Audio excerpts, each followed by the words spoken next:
아이들 괜찮아요. 위험한 일이 아니거든 개입하지 마시고 그냥 두시면 됩니다. 그래서 이렇게 교회 아니면 어디서 이렇게 마음 놓고 뛰어놀겠어요. 이렇게 응답까지 하잖아요. 이렇게. 작년에 이어서 올해 두 번째 성령 집회를 갖게 되었습니다. 작년보다 또 성도들도 많이 참석을 했지만 기도도 더 깊어지고 더 뜨거워지는 것 같아서 정말 이번 7번의 세븐터치도 하나님이 어떻게 역사하실까 기대가 큽니다.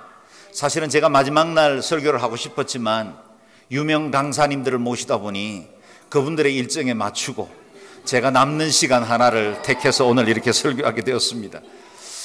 마무리하는 시간들 따로 있겠지만 오늘 여기까지 우리를 이끄신 하나님께 감사하고 오늘 이 밤에도 성령 집회를 통해서 주님께서 우리 각 개인을 만지시고 우리 공동체를 새롭게 하실 것을 기대하는 귀한 밤이 되었으면 좋겠습니다.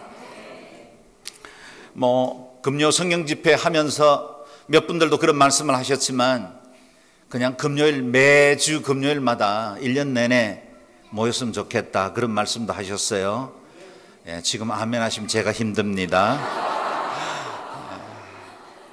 그러나 저희가 또 우리 공동체에서는 금요일마다 순예배가 우리 교회를 세워나가는데 아주 중요한 그런 모임이기 때문에 평시에는 우리가 순모임으로 모이더라도 방학 기간 동안이라도 우리가 성령님 그 은혜를 집중적으로 사모하고 또 말씀 앞에 서고 우리의 심령과 속 깊숙한 곳에 있는 우리의 탄원들을 주 앞에 올려드리는 그런 시간, 회복과 능력을 얻는 그런 시간들이 되었으면 좋겠습니다. 우리가 이 밤에 성령 충만을 사모하며 모였는데 그러나 의외로 많은 사람들이 성령님에 대한 오해를 갖고 있는 경우가 많습니다.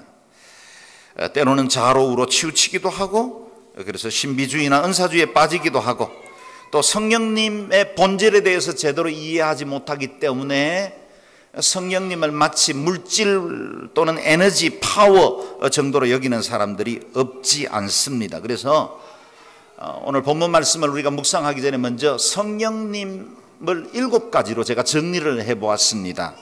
우리가 잘 아는 내용들이지만 우리 성령님이 어떤 분이십니까? 7가지로 정리를 해봅니다. 첫 번째는 성령님은 인격을 가지신 분이십니다.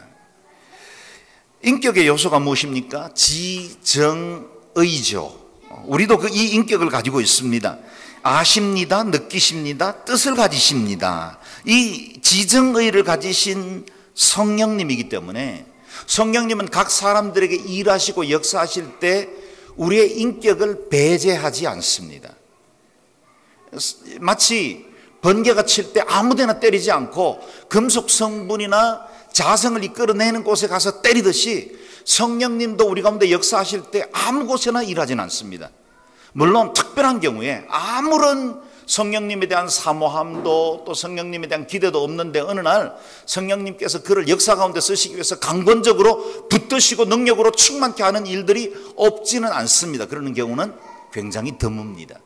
성령님은 인격이십니다. 그래서 우리의 인격이 그분께 성령님을 사모하고 교제하기를 기뻐하고 성령님을 내 심령과 삶 가운데 중심에 모셔드리는 우리의 소망이 있을 때 성령님은 비로소 임하십니다. 왜냐하면 그분은 인격이시기 때문입니다. 두 번째, 성령님은 그리스도의 영이십니다. 성령님이 이 땅에 오신 가장 중요한 목적은 그리스도를 증거케 하는 것입니다. 그래서 성령님의 여러 사역들의 특징은 다 그리스도를 믿게 하고 증거케 하고 그리스도께 영광을 돌리게 하는 일이 성령님의 사역입니다. 그래서 2000년 전 십자가에서 이루어졌던 그 구원의 사건을 오늘 우리 각 사람들에게, 민족들 또는 언어들에게, 서로 각각 다양한 배경에 있는 사람들에게 오셔서 똑같은 구원의 역사로 재생시켜 주시는 분, 그분이 바로 성령님이십니다. 그래서 성령님은 그리스도의 영이시다, 그리스도께 영광 돌리시는 영이다라는 것입니다. 그래서 성령님의 도움이 없이는 예수님을 영접할 수도 없고 그리스도를 나의 주라 고백할 수도 없습니다. 성령님이 중요합니다. 세 번째, 성령님은 말씀의 영입니다. 성경을 기록할 때 성령님은 사람들의 인격을 사용하고 그 당시의 언어와 환경과 역사를 배경으로 띄고 성령으로 감동해서 그들에게 말씀을 주셨어요. 그 말은 우리가 성경을 제대로 이해하려면 성령님의 도움이 없이는 온전하게 성경을 이해할 수 없다는 것입니다. 성경을 기록해 하신 분이 성령님이시기 때문에 성경을 우리가 이해하고 믿음으로 온전히 받아들이는 것도 역시 성령님의 역사이다. 우리 성령님은 말씀의 영이십니다. 그래서 성령의 9가지 은사 가운데 지혜의 말씀, 지식의 말씀, 이런 것들은 다 성령님의 성경을 통해서 일하시는 것을 드러내는 그런 은사들이다는 것입니다. 네 번째, 성령님은 창조의 영이십니다. 온 세상을 지으실 때도 하나님의 영이 수면 위에 운행하셨습니다. 그 성령님은 동일하게 지금도 창조된 이 피조 세계를 유지, 보전, 그리고 발전시켜 나가십니다. 온 우주를 운행하시는 분이 성령님이세요. 지금도 여러분과 제가 타고 있는 이 지구라는 땅덩어리는 초속 460m로 엄청난 빠른 속도로, 지구상에 그런 교통수단이 없지요. 그렇게 빠른 속도로 우주 한가운데를 날아가고 있습니다. 그래서 어마어마한 태양계를 365일 만에 한 바퀴 돌도록 만드는 분이 성령님이세요. 만약 이 지구가 한 걸음만 태양 가까이 들어오면 이 지구는 불덩어리가 되어버리고 말 겁니다. 지금도 요즘 점점 더워져서 우리가 힘들어하는데 불덩어리가 되어버리고 말 거예요. 또한 지구가 한 걸음만 궤도로 벗어나서 밖으로 벗어나가면 지구는 얼음덩어리가 됩니다. 사람이 살 수 있는 환경이 안 됩니다.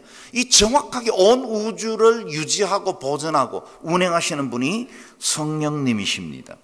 다섯 번째, 성령님은 생명의 영이십니다. 그분은 생명의 영이시기 때문에 생명과 교제하고 생명 안에서 역사하십니다.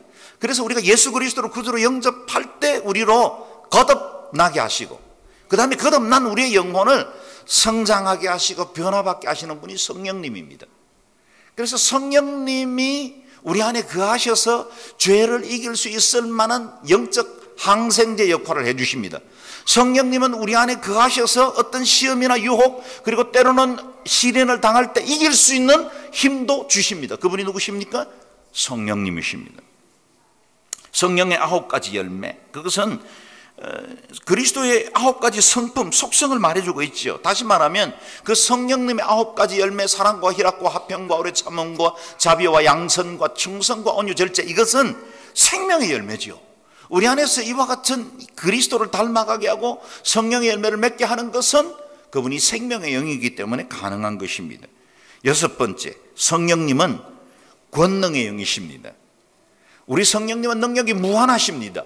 창조주이시면서 또한 온 우주를 움직이시는 분이시기 때문에 파워가 많으신 분이십니다. 그래서 오직 성령이 너희에게 임하시면 너희가 권능을 받고, 그랬을 때 그 권능, 디나미스, 그것은 다이너마이트의 어근이 되었죠.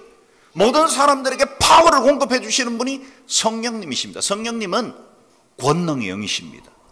그래서 그 권능이 우리 가운데 드러날 때 일부분으로 나타나는 현상들이 은사입니다. 병들을 치유하기도 하고 귀신을 쫓아내기도 하고 그 성령님의 능력으로 우리 안에 있는 어둠들을 몰아내기도 하고 우리를 하나님의 사람으로 온전케 하셔서 때로는 원수까지도 사랑할 수 있는 파워를 주시는 분이 성령님이에요. 그래서 성령님은 내면적인 파워도 허락하시고 외면적인 파워도 허락하세요. 마지막 7번째, 성령님은 공동체 영이십니다.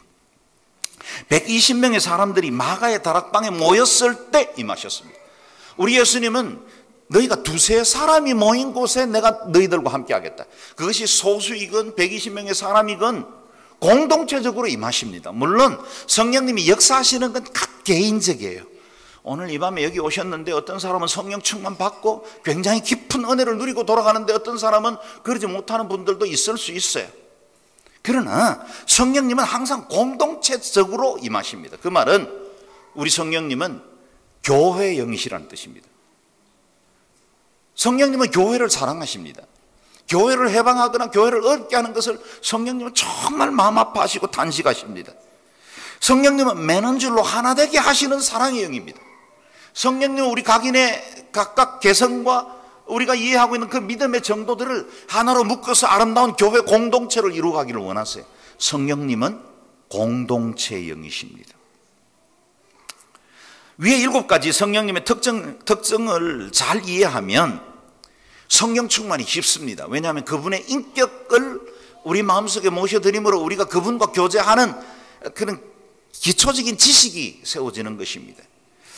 그리고 이 7가지 특징을 보면 우리가 성령 충만 받지 않으면 안 되는구나 하는 절박함을 느끼게 됩니다. 성령 없이는 온전한 하나님의 사람으로 살아갈 수가 없습니다. 성령 없이는 제자로서 하나님 기뻐하시는 삶을 살아갈 수가 없습니다. 그래서 성령 집회가 필요합니다. 그래서 오늘 저와 여러분 이곳에 모인 줄로 믿습니다.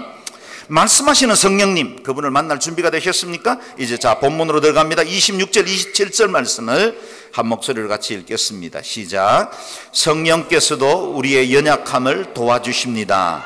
우리는 마땅히 무엇을 기도해야 할지 알지 못하지만 오직 성령께서 친히 말로 할 수 없는 탄식으로 우리를 위해 간구하십니다. 마음을 살피시는 분께서 성령의 생각이 무엇인지 아십니다. 이는 성령께서 하나님의 뜻을 따라 성도들을 위해 간구하시기 때문입니다. 아멘. 성령님에 대해서 다양한 정의가 가능하지만 우리와의 관계에서 가장 우리의 마음을 따뜻하게 하고 감동시켜주는 위로와 평안을 주는 말씀이 오늘 본문과 같습니다. 성령님은 우리를 도와주시는 영이십니다. 우리가 왜 성령님의 도움이 필요할까요? 물을 필요도 없는 질문입니다. 그것은 우리의 연약함 때문입니다.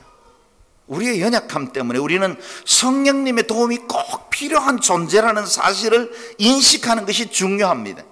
사람들이 젊고 건강할 때는 자신이 강한 줄 압니다. 그러나 그런 생각은 어느 날 너무나 작은 일들 때문에 여지없이 무너지고 맙니다. 내 몸에 장기에나 뼈에 이상한 문제 하나만 생기면 내 인생이 형편없이 무너지는 걸 알게 되지요. 두렵습니다. 혹이나 이게 암은 아닌가? 내가 다시 일어나지 못할 만한 불치병은 아닌가? 지금까지 내가 쌓아놓은 재산들 이 병 치료하느라고 다 쓰는 것 아닌가? 별의별 갖가지 생각들이 꼬리에 꼬리를 물으면서 우리를 두렵게 만듭니다.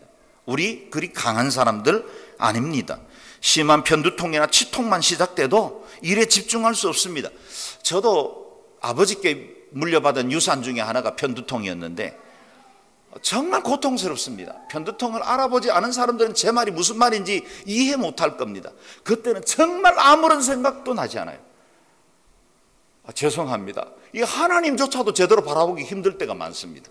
그만큼 힘듭니다. 그 외에 여러 가지 갖가지 질병으로 인해서 고통받을 때 누가 그 마음 다 이해하겠습니까? 그런 일이 있을 때마다 우리는 깨닫는 것은 형편없이 연약한 존재라고 시인하지 않을 수 없다는 것입니다. 우리는 그리 강하지 못합니다. 연약한 존재입니다. 그렇다면 우리 마음은 어떻습니까? 평안이 깨어지고 기쁨을 상실하는데 무슨 큰 사건이 필요한 게 아닙니다. 우리는 금세 즐거웠다가 금세 행복해졌는데 어느 날 진짜 작은 사건 하나 때문에 말 한마디 때문에 온통 내 인생이 무너지기도 하지요. 누군가 내 자존심을 건드리거나 아니면 나를 비난하는 말들을 간접적으로 들었을 때 인생이 무너지는 것 같습니다. 내 인생 잘못 사는 거 아니야? 비단 나에 대해서 오해하거나 아니면 나를 비난하는 사람들이 지극히 소수임에도 불구하고 모든 사람들이 마치 나를 대적하는 것처럼 두려워하고 방어적이 되기도 합니다. 사람들에게 무시당하면 우리는 못 견디지요.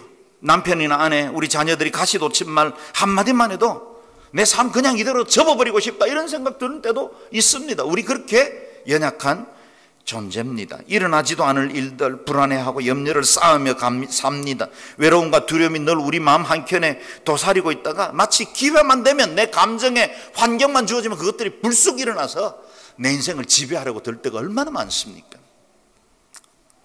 한때 유럽을 제패했던 시대의 영웅이었던 나폴레옹도 집에 들어오면 자신 안에 있는 그 근본적인 외로움을 이기지 못하고 그 아내 조세핀의 무릎에 얼굴을 파묻고 그렇게 엉엉 울었다 그래요. 여러분, 밖으로는 우리가 꽤 괜찮은 것처럼 살아가지만 어지간한 것에는 흔들리지 않는 것처럼 폼 잡지만 사실 우리 내면 안에 있는 그 깊은 두려움들을 누가 치유할 수 있단 말입니까? 우리는 연약한 존재입니다. 우리는 그리 강하지 못합니다. 특히 영적인 문제는 더 심각합니다. 영성생활에도 아킬레스건이 있지요. 사람마다 넘어지는 부분이 다릅니다. 어떤 사람은 멀쩡하게 신앙생활 잘 하다가 물질 문제만 나오면 넘어집니다. 어떤 사람은 다른 부분엔 꽤 교양 있고 멋지게 잘 생활하는데 성적인 문제, 이성에 대해서는 약하고 넘어져 버립니다. 어떤 사람들은 자존심 건드리면 그렇게 열심히 던 사람들이 샹 해버려요. 도대체 그동안의 믿음은 어디 간자 싶을 정도로 그냥 다 모든 걸 무너뜨려버리고 맙니다. 우리의 나태와 게으름, 세속주의, 자기중심적인 이 관성들 벗어나기가 쉽지 않습니다. 그야말로 돈, 섹스, 권력 이 세 가지 앞에 굴복하지 않을 만한 사람이 없다고 하여도 과언이 아닙니다. 그것이 우리의 정직한 실존입니다. 다시 반복합니다. 우리는 그리 강하지 못합니다. 그러므로 우리는 우리의 연약함을 잘 아시는 성령님의 도우심이 필요합니다. 우리의 연약함을 시인하고 이 밤에 성령님께 우리의 연약함을 오셔서 도와주시기를 구하는 밤이 되기를 바랍니다. 그렇다면 성령님은 우리를 어떻게 도와주십니까? 본문 보십시오. 우리는 마땅히 무엇을 기도해야 할지 알지 못하지만 오직 성령께서 친히 말로 할 수 없는 탄식으로 우리를 위해 간구하십니다. 성령님이 우리를 도와주시는 여러 가지 방법들이 있는데 오늘 가장 중요한 방법 중에 하나가 성령님이 우리를 위해서 기도해 주신다는 겁니다. 여기 오늘 본문에 보면 우리가 진짜 기도해야 될 것이 무엇인지를 알지 못한답니다. 우리는 오늘 기도하러 왔고 매주 금요일마다 거의 1시간씩 집중적으로 기도하고 있는데 우리가 기도한 건 뭡니까? 우리가 기도한 것을 제대로 알지 못했다는 말입니까? 그렇게 오해할 수도 있습니다. 그러나 사실은 알고 보면 우리는 내가 원하는 나의 소원은 아래지만 성령님이 우리의 기도를 하나님의 뜻에 합당하게 간구해 주신다는 사실을 잊어버리고 있을 때가 많습니다. 여러분, 우리의 기도는 때로는 하나님의 뜻과는 별개로 움직일 때가 많아요. 그래서 나는 내 안에 있는 현실, 나의 필요를 위해서 간구할 때 성령님은 그 기도를 하나님이 기뻐하시는 뜻으로 변화시켜 나가는 기도를 도와주신다는 거예요. 이거 얼마나 큰 우리에게 은혜예요. 얼마나 큰 축복이에요. 우리가 기도할 때 성령님이 내 기도를 포장해서 하나님 기뻐하시는 방법으로 전달해 주신다는 겁니다. 성령님이 우리를 위해서 기도하시는데 열심히 기도해 주시는 정도가 아니라 탄식한다. 탄식할 만큼 간구하신다 그랬습니다. 우리의 사정과 형편을 잘 아시는 성령님께서 우리의 마음 깊숙한 곳에 탄식을 대신 기도드려 주신다 하십니다.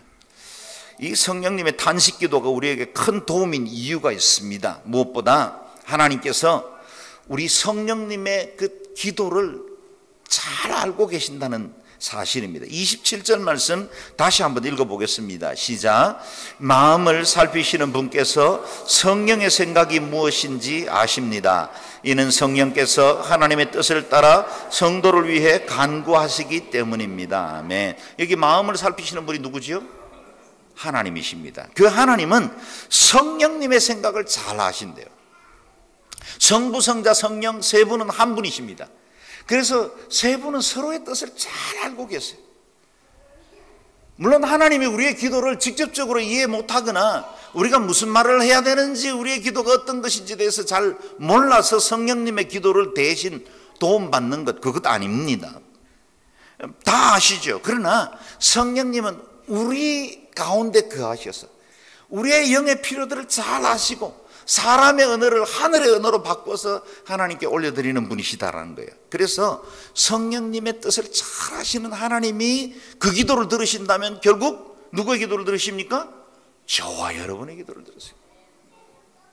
그래서 기도할 때 너무 폼 잡고 너무 고상하고 너무 종교적인 언어로 기도할 필요 없습니다. 왜냐하면 우리의 마음의 소원을 주 앞에 올려드리면 성령님께서 우리의 기도를 탄식이라는 방법으로 하나님 앞에 올려드린다는 거예요. 성령님이 너무 좋습니다. 그 성령님이 계시기 때문에 우리는 이 밤에 기도할 자격을 얻었습니다. 담대함을 얻은 것입니다. 이 예 중에 하나가 고린도 후서에 등장하는데요. 신약 성경에 13권을 기록했고 죽은 자를 살리기도 하고 수많은 기적과 그 말씀 전거를 통해서 많은 영혼들을 얻었던 그 사도 바울, 그에게도 연약함이 있었습니다. 사도 바울에게 있었던 연약함은 육체의 가시다. 우리가 잘 알고 있죠. 그 가시가 무엇인지에 대해서는 알지 못합니다. 어떤 학자들은 다메섹 도상에서 그 강렬하게 내려쬐는 빛 때문에 그는 평생 안지를 알았다. 이후에 눈을 떠서 보기는 했지만 그 빛의 강렬함 때문에 안지를 알았다. 이렇게 하는 분들도 있고요. 어떤 분들은 요즘에 뇌전병이라고 말하는 간질 발작이었다. 그렇게 해석하기도 합니다. 그 가시가 무엇이었는지 우리는 제대로 알지 못합니다. 그러나 분명한 건 그 가시가 사도 바울에게 정말 견디기 힘들 만큼 어려운 것이었다는 거예요. 정말 힘들었다는 거예요. 그래서 그가 하나님 앞에 3번이나 간절하게 구했다. 이 3번이 우리 식사기도 3번 하는 그 기도겠어요? 이 기도는 그야말로 자기의 사역의 명운을 걸고, 하나님, 제가 이 가시의 제주지 않으면 제가 사역 제대로 못합니다. 한번 생각해 보세요. 제가 만약에 간질 발작이 있어요. 설교하다가 그냥 넘어져서 거품 물고 있으면 여러분 은혜 받겠어요? 쉽지 않은 이야기죠. 하나님의 복음의 능력이 도대체 어디 있길래, 왜 저 사람이 다른 사람은 고치고 죽은 사람들도 살리는데 왜 사도 바울 자신은 저렇게 병에 시달려야 하나? 그런 의구심을 갖게 할 거라는 거예요. 사도 바울 기도 당연한 겁니다. 그리고 하나님의 영광 위해서 이 질병 거두어 달라고 그렇게 요청했음에 틀림이 없습니다. 그런데 그의 이 탄식의 기도를 성령님의 탄식은 달랐다는 거예요. 성령님이 우리 하나님께 드린 그 탄식의 기도를 통해서 응답된 것에 대한 고백이 나중에 9절 말씀에 있는데요. 9절 말씀을 같이 한번 읽어보겠습니다. 시작. 그러나 그분은 내게 말씀하셨습니다. 내 은혜가 내게 족하다. 왜냐하면 능력이 약한 데서 온전해지기 때문이다. 그러므로 나는 내 약한 것들에 대해 크게 기뻐하며 자랑할 것입니다. 이는 그리스도의 능력이 내게 머물게 하기 위함입니다. 아멘. 사도 바울은 그 가시가 오히려 그리스도의 능력을 머물게 하는 통로가 됐다고 해석해낼 수 있었습니다. 누구 때문에요? 우리 성령님이 그와 같은 기도를 가능하게 한 겁니다. 자신의 인간적인 생각을 보면 무너지는 것 같고 자신의 인생의 큰 가시였는데 그것도 하나님의 은혜였다라고 고백할 수 있습니다. 실제로 사도 바울은 엄청난 능력, 엄청난 사역들을 해왔기 때문에 신약 성경의 절반 이상을 그분이 기록했잖아요. 교만해질 만한 조건 충분하죠. 그의 배경 잘 알잖아요. 그가 교만해졌다면 얼마나 정말 많은 어려움이 있었겠어요. 그런데 하나님이 이 가시를 통해서 그로 끊임없이 하나님 바라보지 않으면 안 되더라고요. 하나님 없이는 단 한순간도 살아갈 수 없도록 만들어 놓은 거예요. 그것이 능력의 통로가 됐다는 겁니다. 그 해석이 어떻게 가능했어요? 성령님의 은혜입니다. 그래서 그는 10절에서 이렇게 고백하고 있습니다. 그러므로 나는 그리스도를 위해 약한 것과 모욕과 궁핍과 핍박과 곤경 가운데 있으면서도 기뻐합니다. 왜냐하면 다 함께 읽을까요? 내가 약할 그때에 곧 강하기 때문입니다. 아멘. 그의 약함이 오히려 성령님의 강함을 드러내게 하셨다.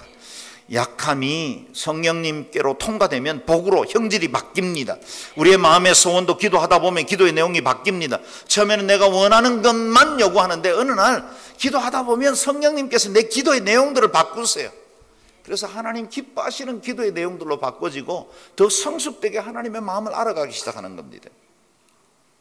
마치 초점이 맞지 않는 망원경에 이렇게 거리를 맞추다 보면 그 초점이 뚜렷하게 맞아지는 것처럼 처음에는 희미했던 하나님의 뜻, 내 환경이 너무 커 보여서 하나님의 계획이 뭔지도 제대로 알지 못하던 그때 점점 더 성령님이 초점을 맞춰가면서 내 앞에 뚜렷하게 하나님의 뜻과 계획, 그걸 발견할 수 있게 하신다는 것입니다. 그것이 바로 성령님의 역사입니다. 또한 어떤 분들은 너무 마음이 어렵고 힘든 사건을 만나서 기도가 안 될 때가 있죠. 어떤 경우에는 정말 너무 낙심이 돼서 기도 한마디 입 밖으로 낼 수 없는 때도 있습니다. 그때는 그야말로 기도가 아니라 짐승의 울음같이 그야말로 신음소리 같은 소리를 토해낼 때가 많죠.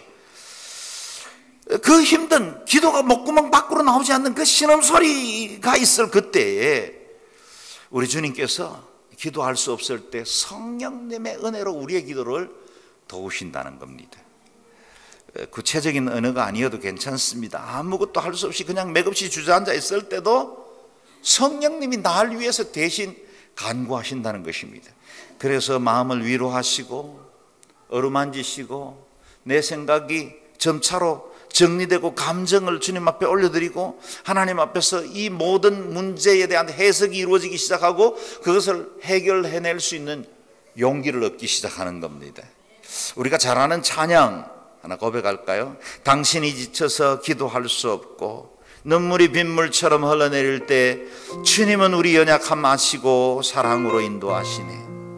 누군가 널 위하여 기도하네. 함께 고백해 볼까요?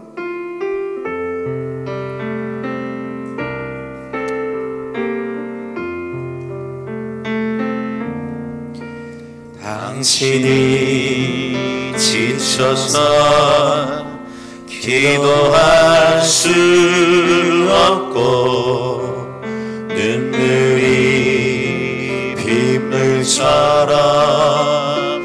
흘러내릴 때 주님은 아시네. 당신의 약함을 사랑으로 돌봐주시네.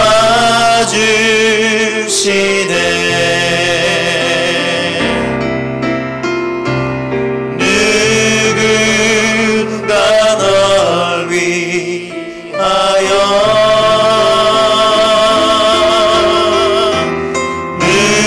누군가 기도하네.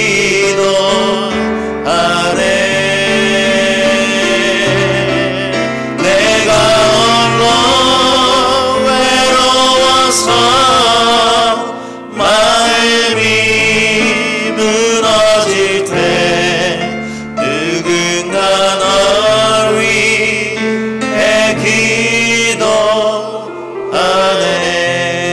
성령님 날 위하여 성령님 날 위하여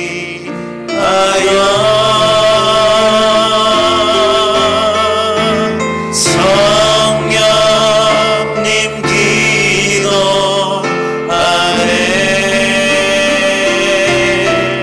내가 홀로 외로워서 마음이 무너질 때 성령님 널 위해 기도하네. 아멘. 성령님이 우리를 위해서 기도해 주십니다. 가장 확실한 중보자 되신 예수 그리스도 그리고 그 성령님이 우리를 위해서 기도하신다 그랬습니다.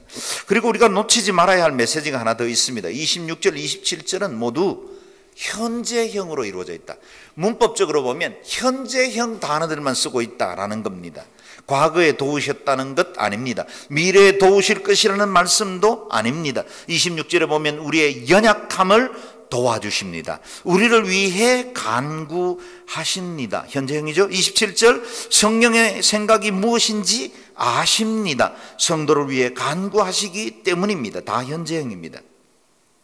하나님은 지금 여기 오늘 우리 가운데 계시고 이 밤에 현재형으로 우리 가운데 역사하실 줄로 믿습니다.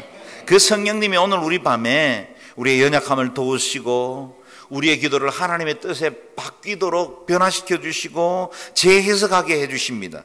우리가 해야 할 탄식 성령님께서 대신 탄식해 주십니다.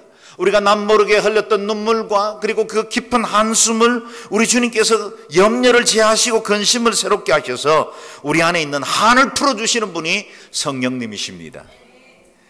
이 사실을 믿는 사람들에게 내리는 결론이 우리가 잘 아는 유명한 말씀 28절 말씀입니다. 다시 읽어볼까요? 시작. 우리는 하나님을 사랑하는 사람들 곧 그분의 뜻을 따라 부르심을 받은 사람들에게는 모든 것이 합력해 선을 이루는 줄을 압니다. 아멘. 우리 그리스도인들이 가장 좋아하는 말씀 중에 하나가 이 말씀 아니겠나 싶습니다. 특별히 시련당하거나 여러 가지 해석되지 않는 환경들을 만났을 때 이 말씀이 우리에게 얼마나 큰 능력이 됩니까? 그래서 많은 분들이 암송하고 있는 말씀이기도 하죠. 개역 개적 번역본으로 한 번 더 읽겠습니다. 시작. 우리가 알거니와 하나님을 사랑하는 자 곧 그 뜻대로 부르심을 입은 자들에게는 모든 것이 합력하여 선을 이루느니라. 아멘. 이 말씀의 첫 번째 부분은 우리가 알거니와 라는 말씀으로 시작됩니다. 저와 여러분 다 공감하고 있는 것 아니겠습니까? 그런 뜻이지요. 이미 우리가 경험하고 있듯이, 우리가 알고 있듯이, 우리의 지식에 전제되어 있듯이 그런 뜻입니다. 우리는 알고 있습니다. 하나님은 살아계십니다. 우리는 알고 있습니다. 하나님께서 우리를 사랑하십니다. 우리는 알고 있습니다. 하나님께서 우리를 그 뜻대로 불러주셨습니다. 우리는 알고 있습니다. 하나님은 우리의 모든 형편을 잘 아시는 분이십니다. 이와 같은 것이 아멘으로 결론이 되는 분들에게는 쉽게 이 고백이 가능합니다. 모든 것이 합력하여 선을 이루느니라. 아멘. 우리에게 일어나는 모든 사건, 모든 행불행의 일들은 하나의 결론을 향하고 있습니다. 하나님의 선입니다. 이미 그렇게 결론이 났습니다.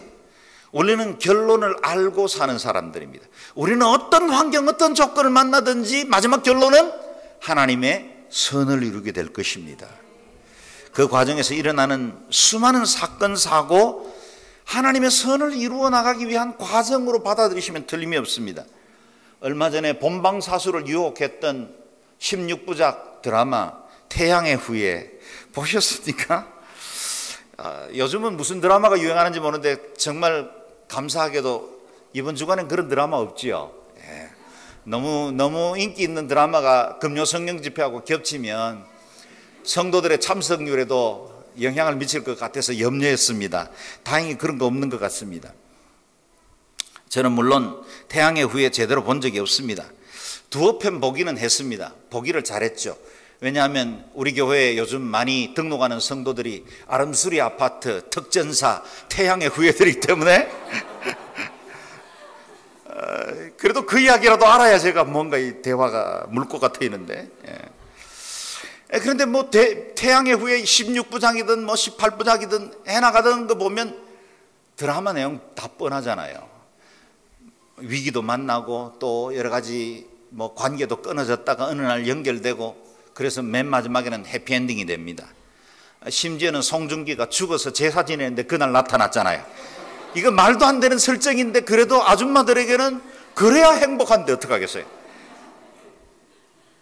우리는 이렇게 해피엔딩을 원합니다. 우리의 삶이 그렇습니다. 우리는 태양의 후예는 아니지만 우리 인생의 결론도 해피엔딩입니다. 죽어도 안 죽습니다. 망하는 것 같은데 우리는 일어섭니다. 없는 자 같은데 부유한 자가 됩니다. 실패하고 넘어질 수는 있지만 결코 우리는 망하지 않습니다. 우리는 이미 하나님의 그 결론, 마지막 결론을 알고 있는 사람들입니다. 해피엔딩이 보장되어 있는 사람이에요. 우리의 모든 과정들은 하나님의 선을 이루어갈 줄로 믿습니다. 그 때문에 우리는 어떤 상황, 어떤 조건을 만나더라도 모든 것이 합력하여 선을 이룬다고 담대하게 말할 수 있습니다. 보십시오. 합력해서 이루는 선입니다. 사건 하나 그리고 어느 시기 따로따로 떼면 해석이 안 됩니다. 퍼즐 맞춰보셨습니까? 퍼즐 한쪽을 보면 도대체 이게 무슨 그림인지 모릅니다.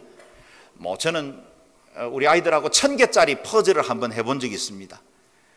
1000개짜리 놀라지 않는군요. 한번 해보세요. 그것도 그림이 알프스산을 배경으로 있고 위에는 하늘과 구름이 떠 있는데 전부 파란색 아니면 하얀색이에요. 도대체 이 조각 하나 잡으면 이놈이 뭔지 어떻게 알겠어요? 그래서 try and error, 한 조각 가지고 수십 번 여기저기 맞춰봐야 겨우 하나씩 맞춰갑니다. 그리고 우리는 그 조각을 다 맞췄어요. 위대한 패밀리죠. 그런데 이 조각을 맞춰갈 때 가장 중요한 게 뭐냐면 전체 그림입니다. 전체 그림이 없는 채로 퍼즐을 맞추는 건 불가능합니다. 여러분, 사랑하는 여러분, 우리의 인생 안에도 퍼즐들 조각 보면 이해 안 되는 거 많죠. 해석 안 되는 거 많습니다. 왜 이렇게 어렵습니까? 왜 내 앞에 이런 일들이 일어났습니까? 우리 아이들에게 왜 이런 일이 일어났죠? 우리는 이해 안 됩니다. 그러나 그 퍼즐들이 모아보면 해석이 가능해집니다. 그것이 바로 하나님의 선입니다. 하나님의 선은 하나님의 그 섭리라는 그 모든 합력을 합쳐야만, 그 조각이 합력해져야만 하나님의 그 큰 그림이 보이기 시작합니다. 그렇다면 여기서 성경이 말씀하시는 선이 무엇입니까? 하는 거예요. 선. 그 선이 도덕적 기준인 그런 선함은 아니라는 건 여러분 알고 있을 겁니다. 이 선하고 악함을 나누는 기준은 하나님께서 이루는 그 선, 그것은 도덕적 개념의 선이 아닙니다. 그 선은 저와 여러분에게 좋은 결과, 그걸 말하는 것도 아닙니다. 포함하고 있지만 그것만을 말하는 건 아닙니다. 모든 것이 합력하여 선을 이룬다는 말은 우리가 흔히 다 잘 될 거야, 걱정하지 마, 하나님 안에 있으니 모든 게 잘 회복될 거야 라고 말하는 그런 긍정적인 말하고는 좀 차이가 있습니다. 노먼 빈센트 필 박사가 말하는 포지티브 띵킹이거나 조엘 오스틴식 긍정적 삶, 그것만도 아닙니다. 사업에 실패해서 어떤 삶을 살다가 합력하여 이루게 된 선, 그것이 어느 날 사업에서 재기에서 남보란 듯 성공의 신화를 만드는 것, 그게 선 아닙니다. 질병에 들었는데 그 질병이 어느 날 치유를 받아서 이제 건강을 완전히 회복했습니다. 그게 선 아닙니다. 물론 우리의 선은 그걸 추구하고 있죠. 그걸 원합니다. 그러나 그걸 선이라고 표현하지는 않습니다. 실제로 28절의 선은 29절이 없으면 해석이 안 되는 겁니다. 29절 없이 28절만 읽고 아멘으로 끝나버리면 하나님의 선이 정확하게 이해가 안 됩니다. 29절을 같이 읽어보겠습니다. 시작. 하나님께서는 미리 아신 사람들을 자기 아들의 형상을 닮게 하시려고 또한 미리 정하셨습니다. 이는 그 아들이 많은 형제들 가운데 맏아들이 되게 하시기 위함입니다. 아멘. 하나님께서 미리 아셔서 선택하신 자들로 그 아들의 형상을 닮게 하시는 것, 그것을 정하셨답니다. 그게 바로 하나님의 선입니다. 다시 말하면 하나님께서 궁극적으로 이루고 싶어하는 선은 예수님 닮기입니다. 예수님을 닮아가는 게 하나님이 기뻐하시는 궁극적인 선이다라는 겁니다. 불치병으로 고통당하며 기도했는데 결국 치유받지 못하고 돌아가셨어요. 마음 아프죠? 하나님 정말 어떻게 이럴 수가 있습니까? 이렇게 원망이 들 수도 있습니다. 그러나 만약 그가 그 질병을 통해서 그 마음이 겸비해지고 하나님의 은혜를 사모하게 되었고 이전에 제대로 믿지 않던 예수 제대로 믿어서 하나님의 은혜 가운데 들어갔다면 그게 선입니다. 왜냐하면 그 안에 하나님의 아들의 형상이 이루어졌기 때문입니다. 사업 실패했는데 다시 재기하지 못하고 결국은 인생이 어렵고 힘들게 마무리했어요. 그래도 만약에 그가 그렇게 어려워지는 사업을 통해 하나님 앞에 철저하게 자신이 무너지고 겸비하여서 하나님의 은혜만 아니고서는 살 수가 없다는 그런 고백으로 가능해졌다면, 그래서 그의 겸손으로 인해서 그리스도의 형상을 가지게 되었다면 그게 바로 선입니다. 하나님은 모든 상황과 조건을 통해 우리를 예수의 사람으로 빚어가기를 원하십니다. 내 삶 중에 만나는 모든 시련은 하나님의 형상으로 빚어가시는 조각과 하나님의 정과 망치라고 생각하면 틀림없습니다. 여러분, 이 큰 돌을 두고 조각을 깎아 나갈 때는 이 조각가가 사용하는 정과 망치가 종류가 다릅니다.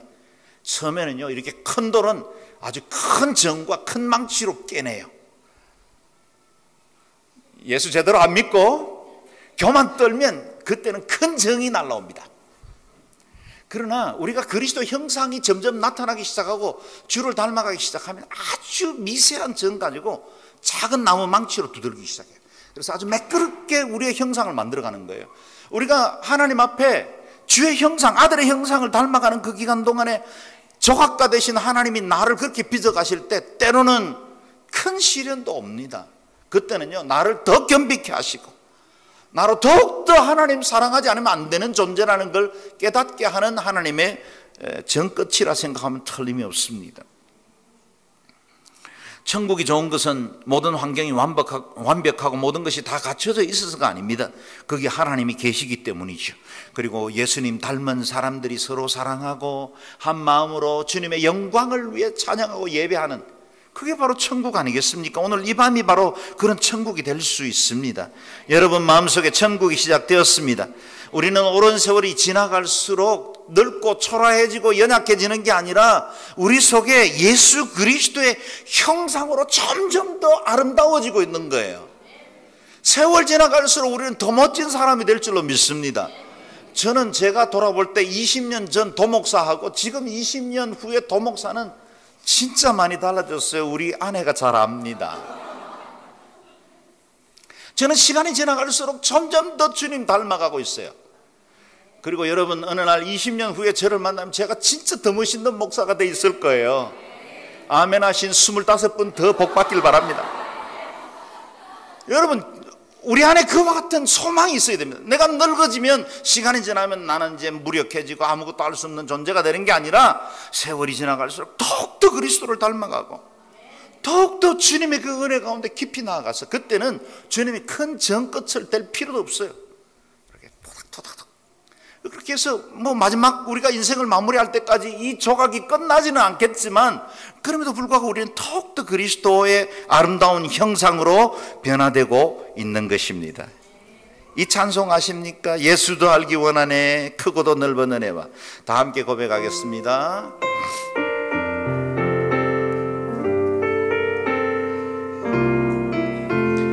예수를 알기 원하네 크고도 넓은 은혜와 배속해 주신 사랑을 간절히 알기 원하네 내 평생의 소원 내 평생의 소원 배속해 주신 사랑을 간절히 알기 원하네 예수도 알기 원하네 예수도 알기 원하네 크고 넓은 은혜와 배속해 주신 사랑을 간절히 알기 원하네 내 평생의 소원 내 평생의 소원 배속해 주신 사랑을 간절히 알기 원하네. 아멘. 주님 더 알아갈 수 있는 은혜가 여러분의 일평생에 함께 하시기를 바랍니다. 마지막 30절을 읽습니다. 읽을까요? 시작. 하나님께서는 미리 정하신 그들을 또한 부르시고 부르신 그들을 또한 의롭다 하시고 의롭다 하신 그들을 또한 영화롭게 하셨습니다. 아멘. 이 짧은 한 절의 말씀이 기독교 구원론의 핵심을 다 담고 있어요. 한 번 더 이 말씀 읽을까요? 시작. 하나님께서는 미리 정하신 그들을 또한 부르시고 부르신 그들을 또한 의롭다 하시고 의롭다 하신 그들을 또한 영화롭게 하셨습니다. 아멘. 저와 여러분 예수의 이름으로 구원받았지요? 다른 건 몰라도 이것은 확실히 하셔야 됩니다. 우리의 구원은 어떤 과정을 통해서 얻었습니까? 하나님께서 미리 정하셨습니다. 예정된 겁니다. predestination입니다. 예정되었습니다. 이미 우리는 우리의 모태에서 우리의 형질이 시작되기 전에 하나님께서 미리 우리를 정하셨어요. 우리의 이름이 도육환이라고 이름 짓기도 전에 그 이름 그렇게 자랑스러운 이름도 아니었었어요. 뭐 도씨가 이름이 그렇게 좋은 성도 아니잖아요. 저는 어릴 때 제 별명 하나 제대로 이쁜 별명 받아본 적이 없습니다. 도와 관련되어 있는. 환자는 저희 형제들의 돌림자입니다. 일환이, 오환이, 도환이, 뭐 이렇게 치환이, 장환이, 미환이, 육환이 다 우리는 환자입니다. 육자는 제가 발가락이 6개라서 태어나서 보니까 발가락이 6개니까 육하이라 지면 좋겠다. 그래가지고 육하이가 됐습니다. 어려서 저는 이 이름 싫어했어요. 그런데 아주 더 좀 제 마음에 아직도 약간의 증오로 남아있는 동네 어른 중에 한 분이 저를 보고 육발이라고 불렀어요. 지금 가서 만나면 저는 정말 좀 분풀이 좀 해주고 싶어요. 육발이가 뭡니까? 예, 그 이 수치스러운 부분인데. 근데 제가 지금은 그 이름이 너무 좋아요. 왜요? 우리 할아버지가 제게 그 이름을 주셨지만 실제로 제 도육환이라는 이름은 영원한 생명책에 기록되어 있잖아요. 그리고 그 이름을 정하기도 전에 하나님은 제 이름을 아셨어요. 여러분도 제 이름 아시죠 이제? 예정하셨어요. 뿐만 아니라 정하신 그들을 구원으로 부르셨습니다. 소명, 콜링입니다. 부름받은 이들을 의롭다고 하셨습니다. 칭의, justification. 그리고 의롭다고 하신 그들을 마지막 날에는 영화롭게 하실 것입니다. glorification. 이 모든 구원에서부터 영화의 단계까지 이르는 동안 우리에게 주어진 과업, 하나님이 우리를 만지시는 방법이 성화입니다. sanctification. 거룩한 삶을 사는 것이죠. 그래서 이 30절의 말씀들을 통해서 우리에게 보여주시는 것은 구원의 모든 여정 중에 하나님이 우리에게 원하는 것은 우리가 조금 더 경제적으로 나아지고 건강한 인생을 살고 행복하게 사는 것, 물론 하나님 원하십니다. 우리의 행복을 주님은 원하십니다. 그러나 그것보다 더 중요한 것이 있다면 우리의 가장 본질, 우리가 창세 때 잃어버렸던 하나님의 형상, 그래서 죄로 인하여서 망가져버린 그 아들의 형상, 그것을 회복하시기 위해서 예수 그리스도께서 우리의 몸을 입고 이 땅에 오셔서 형상의 모델을 만들어 주신 겁니다. 그래서 저와 여러분이 꿈꾸고 소망하는 것 중에서 가장 중요한 것이 있어야 한다면 날마다 그리스도 닮아가게 하소서. 그리스도를 닮아가게 하소서. 우리가 밟아 올라가는 이 구원의 과정을 이끄시는 분이 누구십니까? 성령님이십니다. 성령님은 우리를 도와주시는 분이십니다. 성령님은 우리의 그 부르심에서부터 마지막 영화에 이를 때까지 모든 전 과정을 하나 둘씩 이끌어 가십니다. 그래서 그것을 우리는 성령의 견인이라고 불러요. 우리가 차 이렇게 사고 나면 견인해 가지고 견인차가 끌고 가지 않습니까? 그것처럼 성도의 견인입니다. 우리가 예수 처음 믿었을 때 그 믿음의 고백이 사실은 뭐 그리 대단한 믿음과 의지로 고백한 것이 아니기 때문에 그것을 하나둘씩 믿음으로 자라날 수 있도록 여러 가지 시험과 환난 중에도 믿음 지킬 수 있도록 우리를 붙들어 주시는 분, 견인하시는 분, 그분이 바로 성령님이십니다.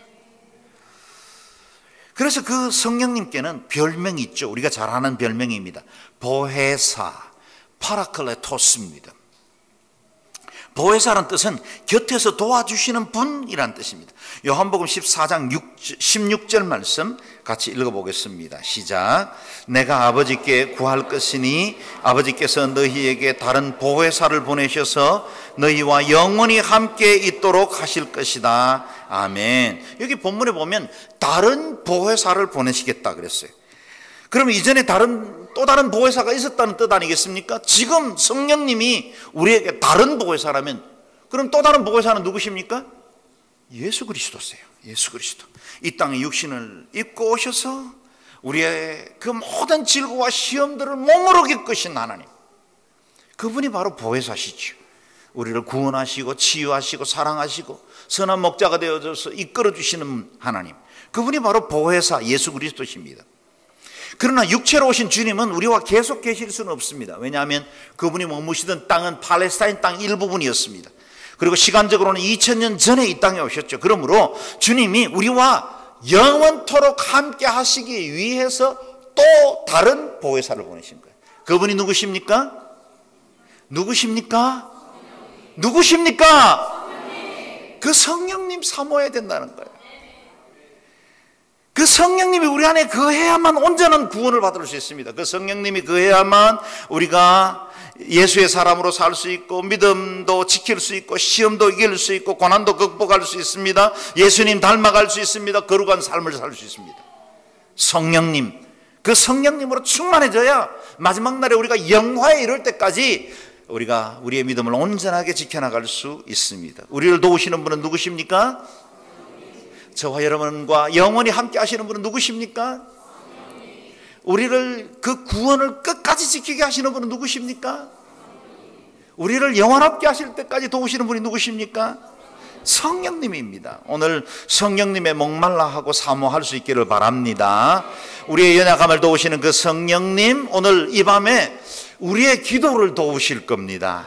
보혜사는 우리 곁에서 도와주시는 분이라 그랬습니다. 넘어졌을 때 일으켜 주십니다. 상해 있을 때 어루만져 주십니다. 인생의 짐이 무거울 때 내짐져 주십니다. 내면적인 죄책감도 가지고 그냥 가면 됩니다. 외로움도 두려움도 그냥 주님께로 내어 맡기면 됩니다. 그분이 우리의 기도를 돕습니다. 세련된 문장 찾을 필요 없습니다. 그냥 기도하면 됩니다. 성령님이 우리를 도우시고 우리를 온전케 하실 줄로 믿습니다. 함께 찬양하며 이제 기도로 나아갈 텐데요, 거룩하신 성령님 우리 가운데 오셔서 우리의 인생과 삶을 새롭게 하여 주옵소서. 함께 찬양으로 고백하겠습니다.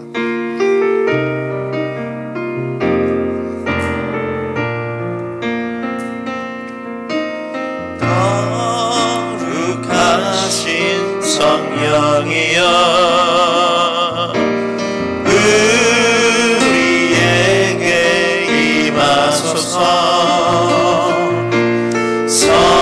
성령의 불로 셔서 세상 헛된 마음 태우소서. 손 들고 주를 바랄 때 성령이여 성령이여 성령이여 임하소서. 거룩하신 성령이여 거룩하신 성령이여 우리에게 임하소서. 성령의 불로 서서 세상 헛된 마음 태우소서. 손 들고 주를 바랄 때 성령이여 성령이여 성령이여 임하소서. 거룩하신 성령이여 거룩하신 성령이여 우리에게 임하소서. 성령의 불로 서서 세상 헛된 마음 태우소서. 손 들고 주를 바랄 때 성령이여 성령이여 성령이여 임하소서. 이 시간에 우리가 성령님을 사모하며 기도를 할 텐데요, 첫 기도는 우리가 좀 조용히 기도했으면 좋겠습니다. 우리의 마음을 주 앞에 올려드리고 내 안에 정말 성령 충만 받기를 원하는지, 진짜 성령의 사람이 되기를 원하는지 우리 자신을 돌아볼 수 있기를 바랍니다. 만약에 내가 세상의 다른 것들로 헛배가 불어서 정말 영적 목마름과 갈급함이 없다면 이 밤에 그 마음도 주님 앞에 내려놓으십시오. 성령님 오셔서 내 안에 진정으로 필요한 것이 무엇인지, 내가 진짜 기도해야 될 것이 무엇인지도 모른 채로 살아왔습니다. 우리의 기도를 도우셔서 말할 수 없는 탄식으로 우리를 도우시고 하나님 기뻐하시는 그 기도로 변화시켜 주시고 우리가 성령님을 온전히 사모하게 하시고 성령님의 그 거룩한 영으로 나아갈 수 있도록, 우리 성령님을 온전히 사모하는 사람으로 설 수 있도록 주님 내 안에 목마름을, 주여 내 안에 갈급함을 주님 앞에 온전히 갖게 하여 주옵소서. 이 시간에 하나님 앞에 우리의 마음을 의탁하며 작은 목소리로 함께 기도하겠습니다.